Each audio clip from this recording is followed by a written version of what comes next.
aku Cahayu Sri Limbo. Apa yo? Awak dhewe kaya wong ngimpi dadakan. Apa? Ming via telepon. Pun nganggo meningane Bapak Dr. Sumarso dawuh. Le, sowan nang Jonggol. Mama. Pengen apa to, Pak? Aku arep mayang sesuk malam Minggu. Kowe teko nggawa sinden sing super. Nggih. Kamu nggawa yoga sing mempeng lemangan. Mak. Ya tak sagui. Aku via telepon udakara jam 8:30 nggonmu ana tamu. Tamu apa, Pak? Sesuk bengi malam Senin kon nayang golek mongko ning nggone dhewe. Sesuk malam Senin. Ning gak wis aku karo pepundhenku lha aku nyang kene to no. Iya. Bareng teko kene biyo-biyo wis komplit banget. Komplit apane? Aku teko kene udakara jam besok terus ditimbali mlebu iki take sing aran lakoni aku adegane ngene iki, isine ngene iki, naskahe ngene. Wah, jam. Iki garapane ngumpuli dalang iki, apik temenan no. Wah, jam apik tenan. Ning bareng mau jam 4 sore aku ditimbali meneh. Apa? Anu, Mas. Aku rada tenggorokan karo kok. Mengko aku lumayan ming sedilit terus diterusno sampeyan. Ngubah sampeyan nek perlu terus Mas Dwi. Bar Mas Dwi terus nunung. Bar nunung terus kali dhewe Mbak Enarto. Iya. Bar maghrib aku timbali meneh. Aku ora sida mayang. Sing mayang sampeyan mawon ya kuwi kono lakone diulek-ulek. Iya.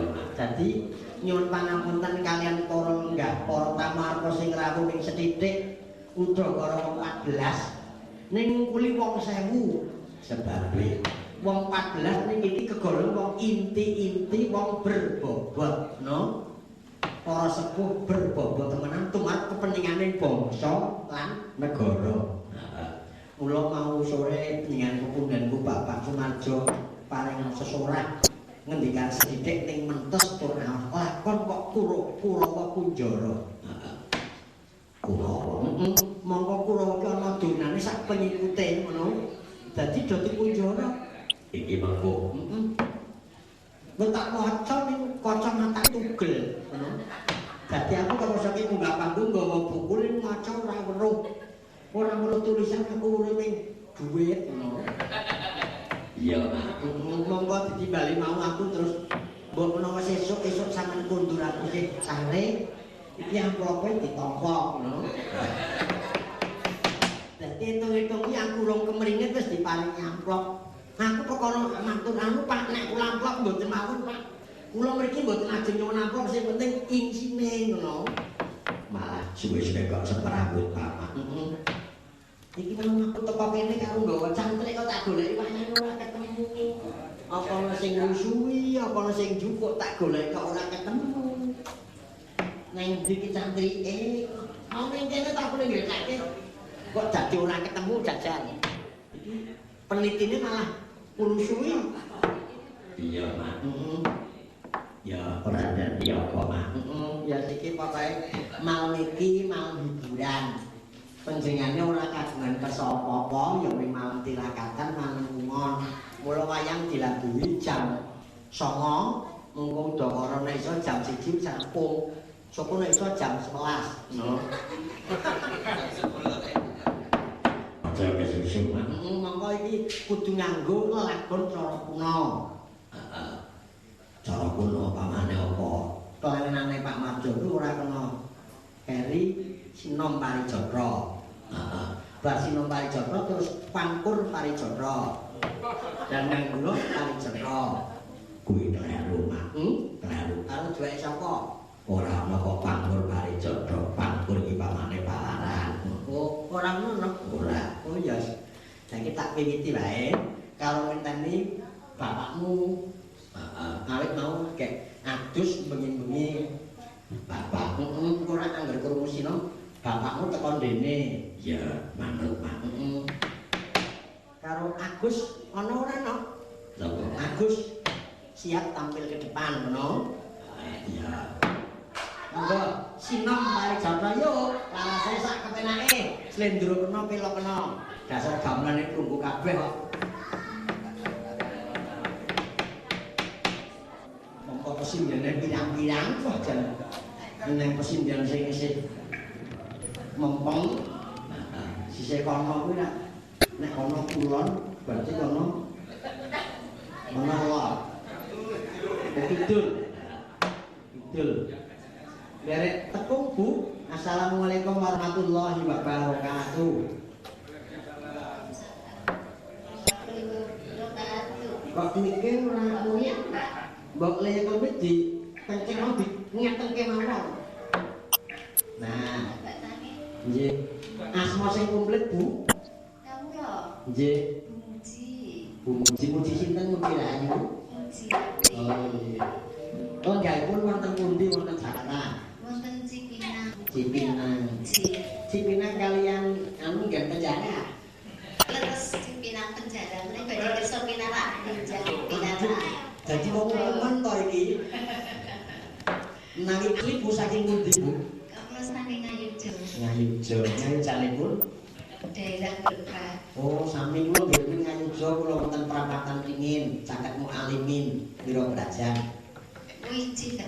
Nggih, monggo menyengel kula panjenengan. Batik Mas dadi tukang medeni kula mriko.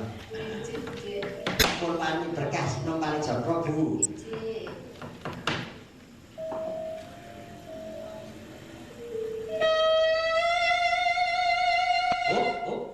Iya gane karo kanca-kanca siap senggak. Awit sama teko mriki sesuk di blonjo, no. Senggak sing seru karo ora apa-apa.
Jembal-jembal parine lemu-lemu.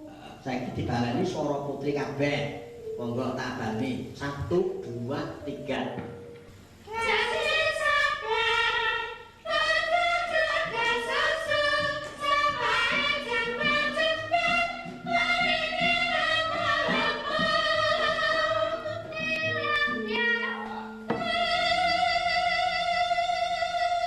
Semangate kalah karo kakung. Nek sing kakung petenteng kok sing wedok ketele kurang semangat.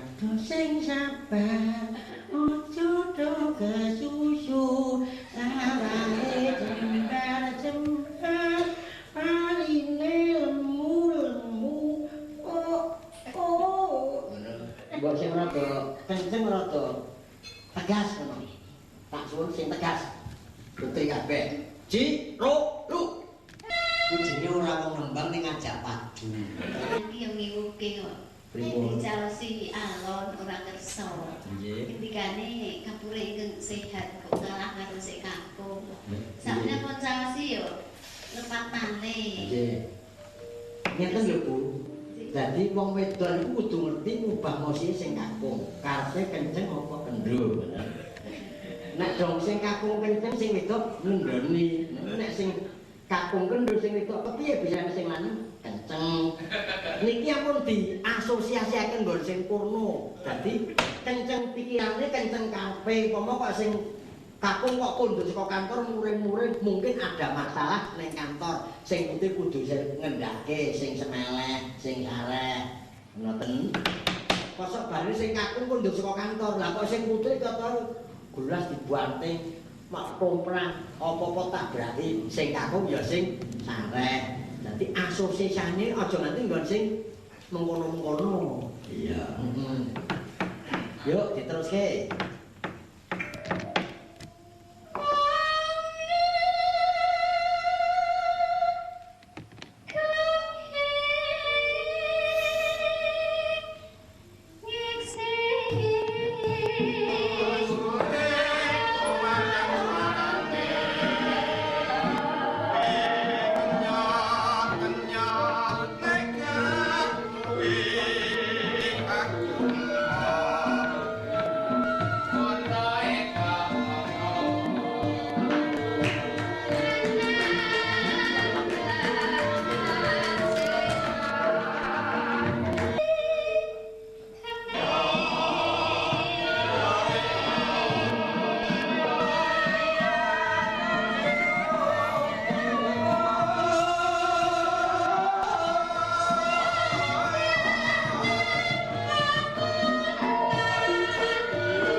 Niki sing ngajit nggih sing kagungan kersa pundhen kula Mak Sumarjo.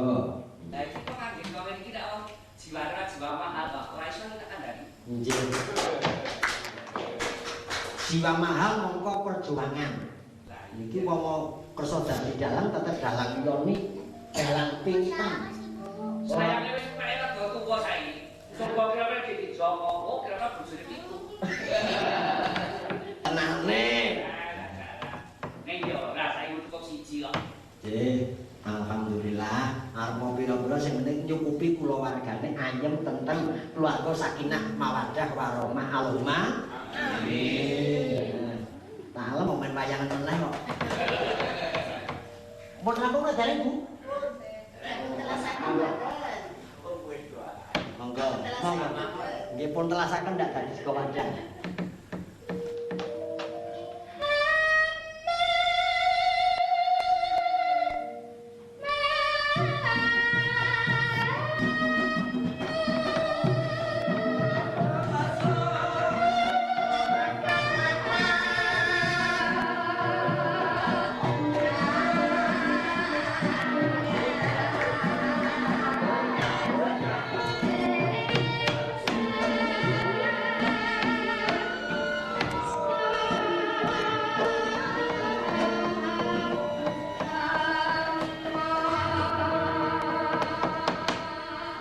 Matur nuwun paringanipun berkah Gusti ora krasa wis jam 10 kurang 5 menit dadi ning kari sak jam meneh. Bocange, Nggih. ora sakare perkara susu. Iki mau lho, eneng kane. Aja sak susu lho, Mbak. Lah kita kesitu ayo ndang susu ta ya. Napa kan ngedodok? Lah iya lho. Iki lho, takono Bu Jiem iku. Nggih. Biyen kancaku ketoprak lho takono. Pripun nggih Takoni iki lho. Iji anu, terus sak bacane Nggih. produksi sang sesok. Nggih. Jenengan iki mau campur tun aturi rawuh mriki, amplope yo tebel sesok sak bawae lho. Jane lek kula pengen bubar kasih iku mboten sebab napa-napa ora nyanyi sing gadah dalem rak apik gerak. Masa sing duwe gawe akeh gerak kok malah dhewe tembangan nganti dodobrakan lak jenenge malah ganggu ketenangan ngoten. Bocange. Nggih. Lah, senajan tok beras sing kagungan dalam anggere ngeneke singgene sing papat kuwi. Wah, sing super langsung Tenane. Nek panjenengan presane sinden iki sinden tak kon ngadeg. Ah, kepala ngadeg tenan ya. Nggih, nek ngadeg apa linggo pindah mriki mawon. Nek ning kono do sing lenggah ora preso kok nek dene iki do ketok gambare sing ngantuk konangan ngoten. monggo saiki kudu diteke Nggih. kowe bareng-bareng. Nggih. Lah iku pancen niki mung pancen bagi gur atine kabeh kok kene kok. Tadi niki mau didhawuhi putri kudu iso ngadeg. Lanang iso ngadeg, wedok kudu iso ngadeg. Lah nek wong lanang ngono Monggo pangapunten kula kepanen yang mau awan wis latihan mengetok regeni. Monggo duet menapa tunggal kalian Bapak sinten? Pak Makno nggih. Nggih, monggo. Rada penting, Pak. niki men dor tadi rondo-rondo niki mawon. Ora sing rondo ta iki. Nggih.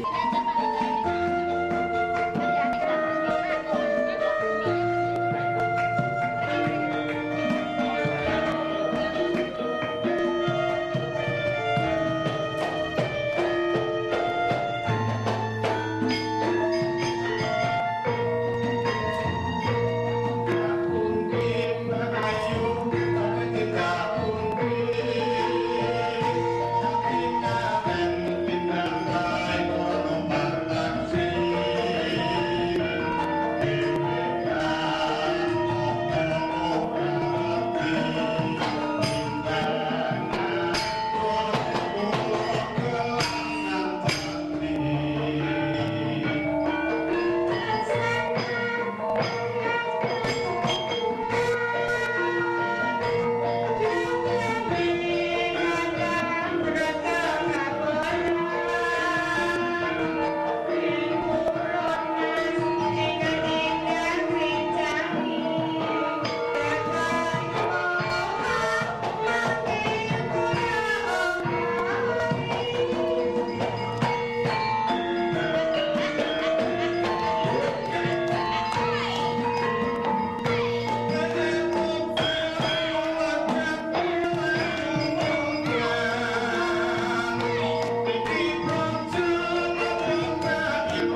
dibanding vokal kakung karo vokal kuwi nembang-bareng aja penak tenan. Ya tak rasa-rasa iki gamelan malah nambahi umur lho no. Malah nambahi umur. Kula ora kiai-kiai Jawa sing ning Jakarta iki do munduti gamelan nimbulipun. Jowo sapa? Ora ning Pak Marjon, Pak Andoyo, bulan kapal itu gamelan akeh suruh untuk tambah pirang-pirang.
Segala ingkang putra pun Bambang Swatama kula nuwun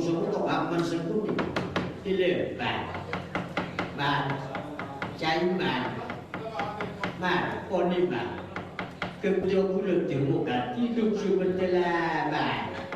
Man susuki Mbak.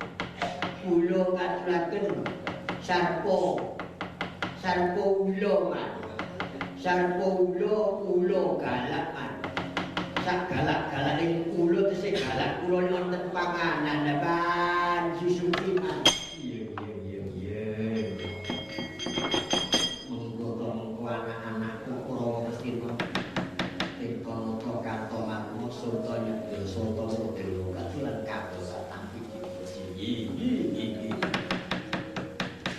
rasa padha matur salah siji kula matur ngendika salah siji sing nampani rada diseroke men rada krungu dipun kakang dulu nggih pancen ora pati cetha. Nah, apik wis, ngendeng-ngendeng wis apik. Monggo, kakang Jono tak aturi paling jauh. Iki ngene ya, Ken. Anak-anakku Kurawa Ngastina, Tirta Nata, Tirta Yuda, Kartomarma, Kartoyuda, Citraksa, Citraksi, Surtayu, Surtayuda ora tak biji-biji sing lumpuhna matan kene. Wigatine gandeng wetu iki sak kucing gunung goh muka. Wewengkon Ngastina ana manungsa sing mani yasa negara. Madhep dadi ratu jenenge negara Kambangan, ratune jejuluk Prabu Dewa Mambang, lho. Sing ngembari panguwasa negara Ngastina. Ora njaluk pamit, ora njaluk izin marang Angger Duryudana. Ngilani dadane Pendhita Dana, lho. Nganti saperangan warga Praja Ngastina do gabung dadi rombongan kono. Mula iki kowe kabeh ndereke karo Angger Ngamangga sing dipercaya dadi tetindhing laku lan Angger Baladewa. Siji, merangi wong-wong cilik aja nganti gabung dadi rombongane Prabu Dewa Mambang. Lorone Prabu Dewa Mambang kudu dikendarat dipunjara sak anggotane pengikute kabeh, lho. Lebono gedhong penjara.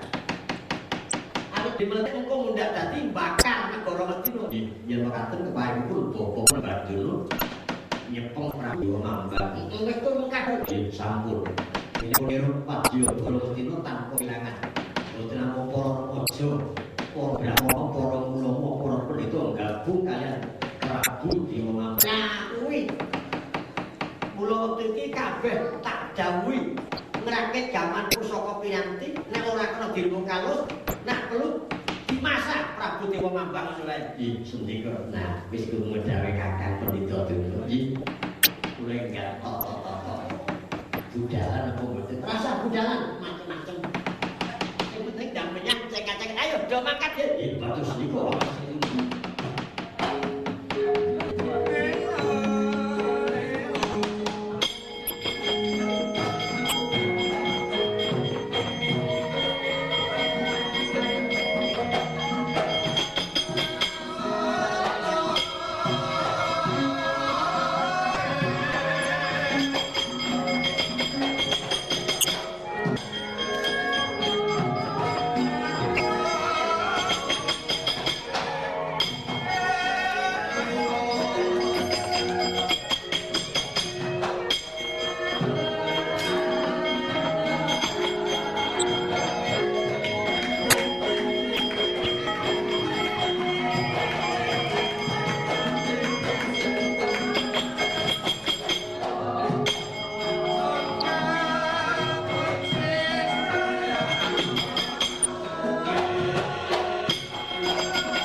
Bala Kurawa Kastina. Nggih ingkang wonten sapucuking gunung Gomuka. Ingkang wonten sakliburing gunung Gomuka. Lemah Gamping, Gunung Watu, Wadasure Pinatra, Temah Baradin Maroto. Binangun dadi negara Group. Winastan negara Kambangan. Para negara lan pepasrene negara Kambangan jagat tanpa tanding bebasan kaya kayangan ingkang enjolata. Sedaya kekembangan tetunggal pinenggo ing kono jagat tanpa kang bisa madani. Pramila dadi kaeloane akeh sastra kaya negara timbang sapucuking gunung. Sinten ingkang madhep dadi nalendra wonten negara Kambangan. Para raseksa sagunung anakan gedhe Jlegodra kaya Singaraja. Jejuluk Prabu Dewa Mambang ya Prabu Asmara Santa. Jejuluk Prabu Dewa Mambang ya Prabu Asmara Santa. Aja dume buta. Nanging luhur pengayomane gedhe pangaribawane. Astane tembung bisa gawe tata titi lan tentrem. Bebasan ambane wong loro bisa mari wong dagang njaluk pengarisan, wong kawin ngalap rezeki. Lantaran godhong saksuwet banyu setetes bisa dadi lan ketrimane. Nenggih marang keparing ayu. Ana satru gagah kembar wujudé, kembar sandang penganggone, kembar dedeg yatim. Ingkang minangka agolan-gul wonten negari Kambangan. Arane Raden Patih Dento Madendra lan Raden Patih Candra Pasisa. Mengkeraken ana urusan bangkoting glugu kang pinter tata jalma arane Naga Para. Tumut Nabyantara dadi kawulane Sang Prabu Dewa Mambang. Tata titik-titik gedhe pengayomane ora nyentok kawijil mangkono pangandikane.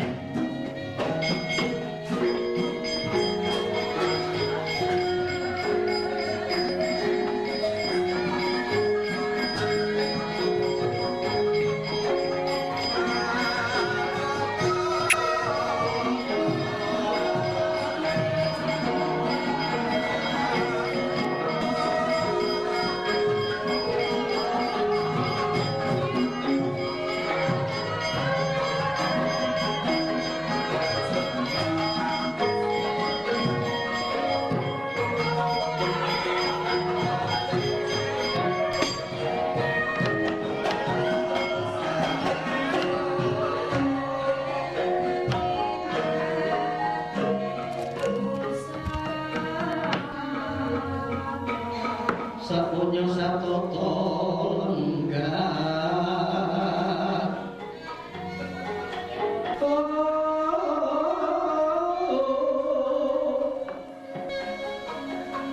dan keparengan ranu oto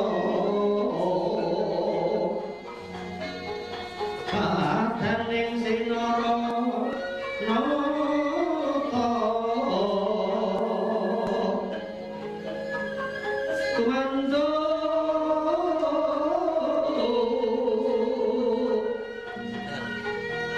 Tumantuk sang mangaso tanono Gojleng mercoba gelang-gelis lanak laku ngejejegetan. Nengkoto mengko ate pati sakembaran Dento Madendra lan kowe Candra Wasisa dene kang wujud ula naga kwera. Ada ndak awe caket ndak raketake marmane kowe patih wakiling aku. Aku bakal nuntut laporan siji iki negara nyamanggon ana pucuking gunung negara Kambangan. Iya, wastane kawula ing Kambangan kene. yen ana kang soalé kayu gedene wong loro ora entuk wergane tangga. Ana pendhita nyebar kawuh nanging gawe rusuh nyebar ilmu nanging dadi racun ning negara. Oh, ate Dentong adendok pancot jawale sok gendang pangalentur. Yen pancen ana wong luput, penagih didandani wong salah dielingake. Iki kepareng atur sinuwun Prabu Dewa Mambak. Iya. Senajan kon gari anyar sekali wujud gunung batu madhamke papannya. Iya. Nanging sareng saksi namung kaniang jatuh niku ngiyut-ngayut dhateng panjenengan kepingin suwita dhateng Paduka Sinuwun Prabu Dewa Mambak. Oh, pate iya. Candrawasih Sopi, kepareng kang dika pun pate Candrawasih Somatu. Iya. Dados kawuningan sinuwun Kemula ketina para raja samyambyuk nempal wonten mriki sedaya.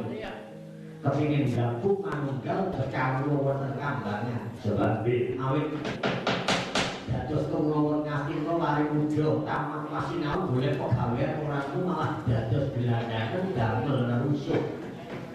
Sarengipun dhateng panjenengan pikantuk marganing pedamelan pikantuk marganing pangukuh jiwa. Jiwa bijak kewan entek anak putune arep ning weruh recane weruh gambare. Menungso padha sakah padha murka. Nami sareng wonten negari Kambangan boten sedaya ora menungso. Nadyan kewan dipun ayomi, kewan dipun paringan. Sinuwun sak anak putu kula gabung dadi rombongan mriki. Iya, tak apa inggih. Sing tak apa ora rombongane ula. Rombongane gajah ya tak tampa, rombongane macan tak tampa. Menawi rombongan bantreng dos pundi? Bantreng. Bantreng apa? Lho menika bantreng nggih rombongan. Pun tampi menapa boten ora tak beda-bedake wonten manunggal kabeh aja bedano suku, agama, aja gawe kisruh, aja gawe weruh. Oh, sinuwun matur nuwun. Iya. Nadyan Rasumuruk, aku nadyan buta, rupaku ala. Untukku medeni, mati medeni. Sak bisa-bisa aku ala ning jiwaku aja nganti ala. Mula sing ala ning jabane batinku kudu apik. Syukur jabane apik, atine becik. Besok kapan bisa bangun manungsa sak butuhe? Panjang menungsane urung didandani, jiwane urung didandani. Mekaten sinuwun. Iya. Sing ati-ati sedaya meneh kene ana daya sing anggebayan. Ketemu padha waranten becik. Besok amun remo.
munggah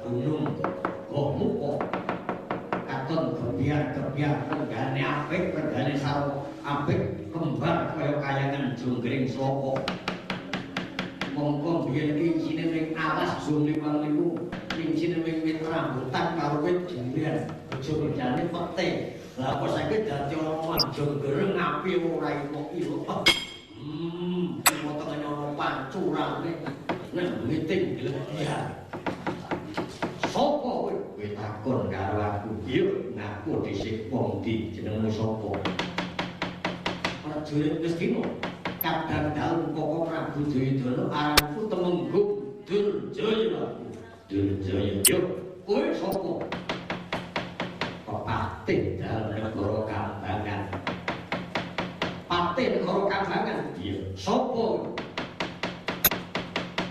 aku Raden Patih Dento Madendra iya Dento Madendra oh kayak ana dalan jujugake tak temonane Ratu Kambangan sing jenenge Prabu Dewa Mambang aku butuh ketemu njareke paman Penembahan Doro karo Kakang Nepati Ngawangga perlune apa diluputake utawi dadi ratu ora pamit karo negara Ngastina tur iki nyahak mongkone Kurawa luput tumrap bangsa lan Kurawa Ngastina siji mandheg gone dadi ratu loro bubar ping telu Ratu Gustimu Manuta tak kunjara tak rangket wektu iki nek kowe gelem bubar wektu iki ayo bubar nanging Ratu Gustimu tak kunjara kowe bubar wis nek gelem bubar saiki ora tak kei dhuwit bubar kok gampang tenan bubarake lho kowe gelem yo bubar ora yo bubar awet kumpule wong-wong ning ngene iki dasare ana